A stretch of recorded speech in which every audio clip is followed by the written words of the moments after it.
जाना है अविंद्र चाइना का भी देने का मार्केट चेक करो तो शॉप पे पड़ा हुआ है। अबे आ फोन है अपना ओप्पो A83 है तो नाले ये फोन हजे डेड है, डेड कंडीशन ਦੇ ਵਿੱਚ आप बैटरी लाती हुई है, स्विच ऑन कर रहे हैं पर स्विच ऑन करने ਨਾਲ कोई रिफ्लैक्शन नहीं आ रही है, ना इतने डिस्प्ले आ रही ना कुछ, ना वाइब्रेट हो रहा। ਆਪਾਂ ਹੁਣ ਇਹਨੂੰ ਕੂਲ ਟੈਸਟਿੰਗ ਕਰ ਲਿਆ ਵਾ, ਹੁਣ ਕਰਾਂਗਾ ਆਪਾਂ ਇਹਨੂੰ ਹੌਟ ਟੈਸਟਿੰਗ। ਚੱਲਦੇ ਹਾਂ ਆਪਾਂ ਪਾਵਰ ਸਪਲਾਈ ਤੇ, ਪਾਵਰ ਮੀਟਰ ਤੇ, ਠੀਕ ਹੈ ਜੀ। ਆ ਜਾਓ ਇੱਥੇ ਆਪਾਂ ਹੁਣ ਚੈੱਕ ਕਰਾਂਗੇ ਇਹਨੂੰ ਹੌਟ ਟੈਸਟਿੰਗ। ਸਭ ਤੋਂ ਪਹਿਲਾਂ ਆਪਾਂ ਵੋਲਟੇਜ ਰੱਖਣੀ ਹੈ।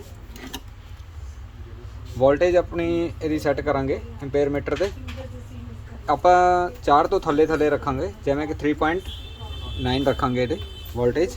तो उस तो बाद आप जी ब्लैक वायर है नैगेटिव आप नैगेटिव से रखांगे, तो नैगेटिव दे विच रखांगे, ते आप पॉजिटिव दे विच आप टच करांगे। पॉजिटिव लाइन ते आप टच करांगे। इत्थे एम्पेयर मीटर ते आप इहनूं चेक करांगे कि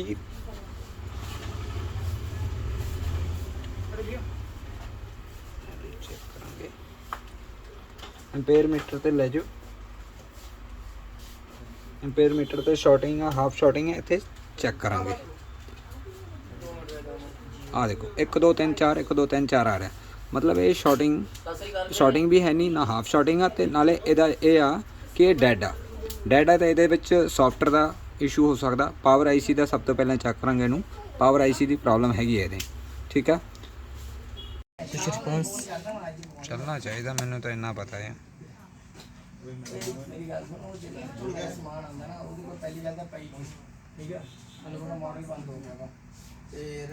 नॉट डिटेक्ट पीसी ने ला के देखो। आया भी है बट आज 6 बजे हार्डली बंद हो जाती है।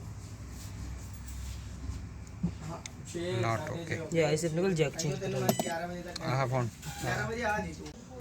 ओप्पो A83 है। हुण आपां इहनूं ओपन करांगे, सारे पत्ते कट के बाहर कढांगे इहनूं, बोर्ड नूं आपां कढ ले। ते इहदी पावर आइस नूं करांगे रीहॉट।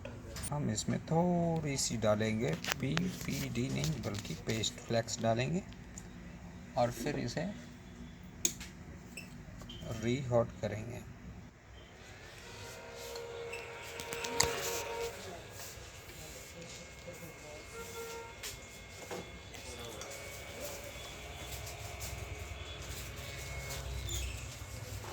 टेम्परेचर रखेंगे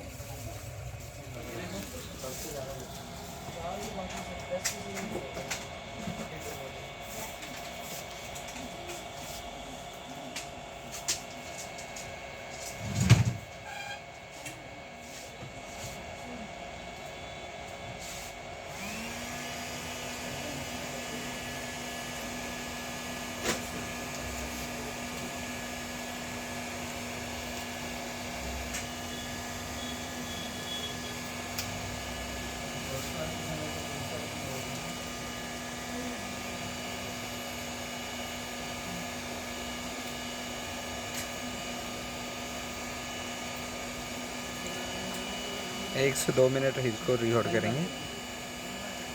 हम इसको ठंडा होने तक का वेट करेंगे। जब ये कूल हो जाए, ठंडा हो जाए, फिर इसको हम चेक करें।